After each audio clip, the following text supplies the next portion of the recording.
welcome back to my YouTube channel.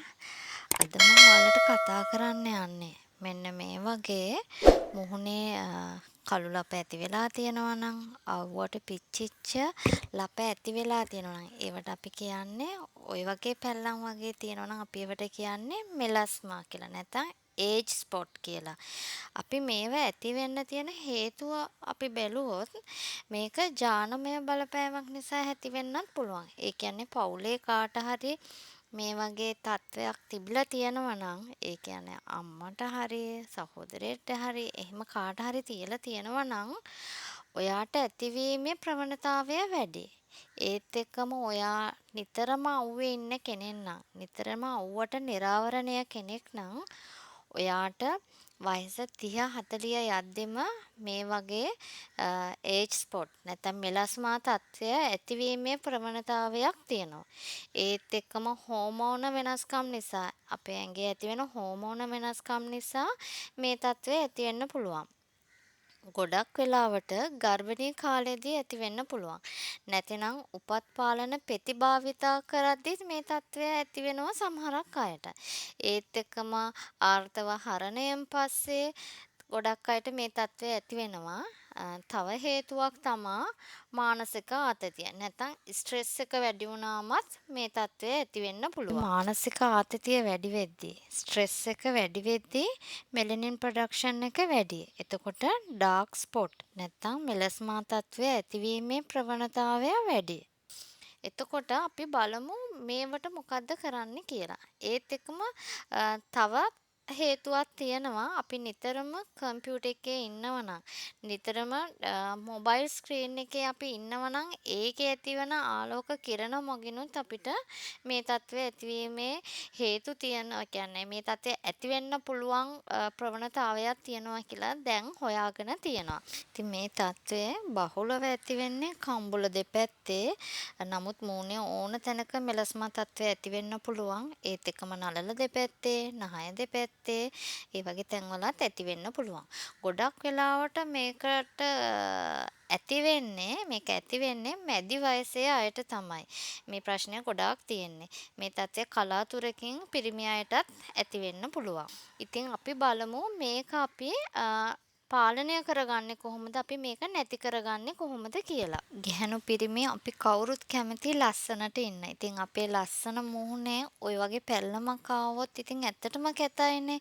ඉතින් අපි බලමු දැන් ඒකෙන් අපි බේරෙන්නේ කොහොමද කියලා. නැත්නම් අපි ඒක නැති කරගන්නේ කොහොමද කියලා. ඉතින් අපි ඒක නැති කරගන්න නම් ඔයා අනිවාර්යෙන් සන්බ්ලොක් එකක් පාවිච්චි කරන්නම ඕනේ. ඒ කියන්නේ ඔයා දවල් කාලයේදී අවුවට යනවා නම් හිරු එළියට යනවා නම් අනිවාර්යෙන් සන්බ්ලොක් එකක් පාවිච්චි කරන්න. හැබැයි එළියට ගියත් නැතත් ඔයා ගේ ඇතුලේ හිටියත් දවල් කාලයේදී අනිවාර්යෙන් සන්බ්ලොක් එකක් පාවිච්චි කරන්න. එතකොට ඔයාලට මේ පිග්මන්ටේෂන් වලින් බේරෙන්න පුළුවන්. ඉතින් අනිවාර්යෙන් සන්ස්ක්‍රීන් එකක් පාවිච්චි කරන්න ඕනේ.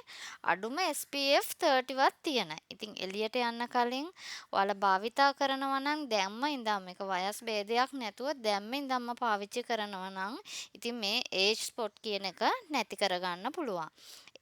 ඒත් එක්කම දැන් මේවා ඇති වෙලා තියෙන අයට මං ගෙදරදී කරන්න පුළුවන් ප්‍රතිකාරයක් තමයි දැන් කතා කරන්නේ ක්‍රීම් එකක් ගැන.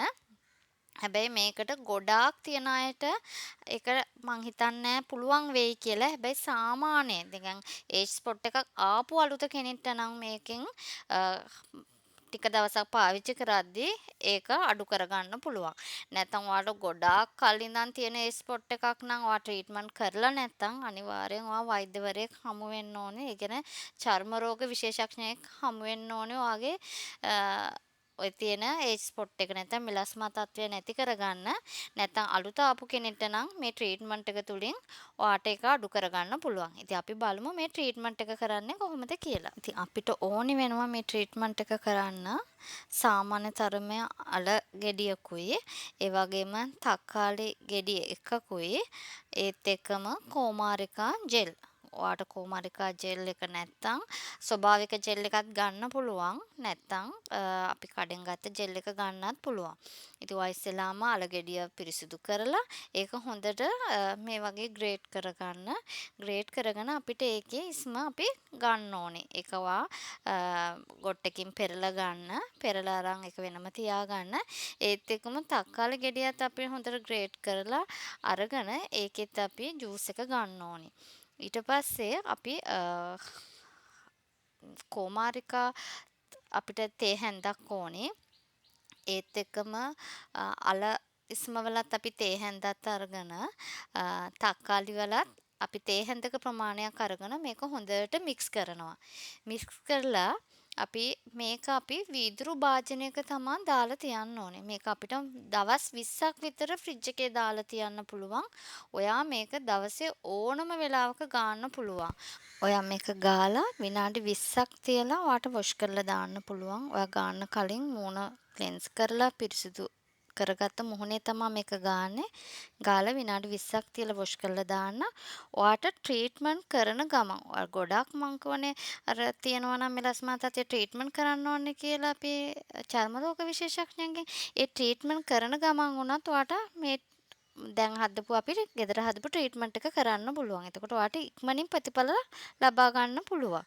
ඔයා මේක අඩුම සතියට 3 සැරයක්වත් කරන්න. හැබැයි මේක දිගටම කරන්න ඕනේ ඔයා ප්‍රතිඵල ගන්න නම්. ඔයාට මෙලස්මා තත්ත්වය ඇත්තටම අඩු කරගන්න පුළුවන් මේ ට්‍රීට්මන්ට් එක තුලින්. හැබැයි ඔයා දිගටම පාවිච්චි කරන්න ඕනේ. සතියට දවස් 3ක් අවම මාසයක්වත් පාවිච්චි කරන්න ඔයාට ප්‍රතිඵල බලා ගන්න නම්. ඉතින් මේ විදියට හදලා දින 20ක් විතර තියන්න. ෆ්‍රිජ් එකේ තියන්න. ඔයාට ෆ්‍රිජ් එකේ තියද්දිත් පාට වෙනසක් දැනේ. ඒ වුණාට බය වෙන්න එපා. මොකද අල ඉස්ම හින්දා ඒකේ පාට වෙනසක් දැනෙන්නේ. ඔයා දවස් 20ක් මේක ෆ්‍රිජ් එකේ තියලා ඒක වැඩි නම් ඔක ඩිස්කාඩ් කරන්න. නැත්නම් පොඩි ප්‍රමාණයක් හදාගන්න. ඉතින් ඔයාලා මේ ට්‍රීට්මන්ට් එක කරලා බලන්න ඔයාට ප්‍රතිඵලයක් අනිවාර්යෙන් ලැබෙනවා. ඒත් එක්කම ඔයාලට මට කියන්න බැරි වුණා ඔයාලා සන්ස්ක්‍රීම් එකක් පාවිච්චි කරනවා නම් අවුවට යන්න කලින් විනාඩි 20කට කලින්වත් ක්‍රීම් එක අනිවාර්යෙන් ගන්න ඕනේ. නැත්නම් අපි අවුවට යනවත් එක්කම ගෑවට අපිට ප්‍රතිඵලයක් ලැබෙන්නේ නැහැ. අවුවට යන්න විනාඩි 20කට කලින් ගන්න ඕනේ අපි සන් බ්ලොක් එකක් පාවිච්චි කරනවා නම්. ඒත් එක්කම පැය දෙකෙන් දෙකට අපි ක්‍රීම් එක මූණ වොෂ් කරලා ගන්න ඕනේ. නෑ අපිට මොකද පැය දෙකක ප්‍රමාණයක් කාල සීමාවක් වගේ තමයි සන් ප්‍රොටෙක්ෂන් එකේ තියෙන්නේ. ඒකින්ද අපි පැය දෙකෙන් දෙකට නිතරම අවුවේ ඉන්න කෙනෙක් වගේ නම් පැය දෙකෙන් දෙකටවත් අපි ක්‍රීම් එක ගන්න ඕනේ. දැන් මම කතා කරපු මේ ට්‍රීට්මන්ට් එක ඔයාලා කරලා බලන්න. මාසයක් එක දිගට කරන්න ඔයාලට අනිවාර්යෙන් ප්‍රතිඵල ලැබෙනවා. ඔයාලට ඒ කියන්නේ අඩු වෙනකන් ඔයා මේ ට්‍රීට්මන්ට් එක දිගටම කරගෙන යන්න. මේ ට්‍රීට්මන්ට් එක කරද්දිත් අනිවාර්යෙන් ඔයාලා සන් බ්ලොක් එකක් පාවිච්චි කරන්න. ඉතින් මාව සබ්ස්ක්‍රයිබ් කරලා නැත්නම් අදම සබ්ස්ක්‍රයිබ් කරන්න. බෙල් අයිකන් එක ක්ලික් කරන්න. ඔයාලට සුබ දවසක්.